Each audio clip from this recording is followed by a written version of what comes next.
असा विचार केलाय का की काही साड्या कितीही वर्ष गेली तरी फॅशन मधून कधीच बाहेर जात नाहीत, आणि एक अशी साडी आहे जी हातात घेताच तिचा हलकासा चमकदार लुक आणि रॉयल फील मन जिंकून घेतो। पण ही साडी एवढी महाग का असते आणि तिच्या मागचा इतिहास काय आहे?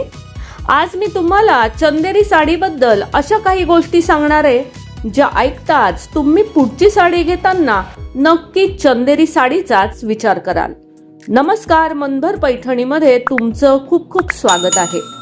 मैत्रिणींनो, चंदेरी साडीचं नाव ऐकताच डोळ्यासमोर येतो तो तिचा हलका, एलिगंट आणि रॉयल लुक। या साडीचं नाव मध्य प्रदेशातील चंदेरी या ऐतिहासिक गावावरून पडलं आहे।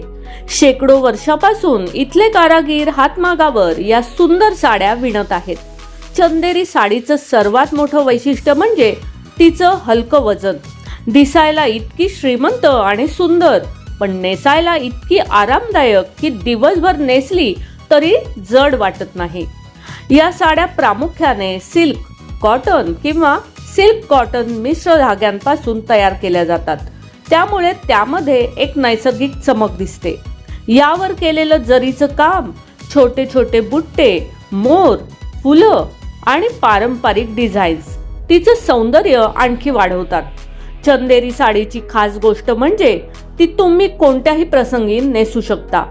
लग्न समारंभ, पूजा, ऑफिस फंक्शन किंवा एखादा खास कार्यक्रम, प्रत्येक ठिकाणी ही साडी क्लासी आणि एलिगंट लुक देते। पण एक गोष्ट लक्षात ठेवा, बाजारात चंदेरी नावाने अनेक डुप्लिकेट साड्या मिळतात, त्यामुळे खरेदी करताना फॅब्रिक, विणकाम आणि जरीची गुणवत्ता नीट तपासा। तर आता समजलं ना, चंदेरी साडी फक्त एक साडी नाही, तर ती आपल्या भारतीय विणकाम परंपरेची एक सुंदर ओळख आहे।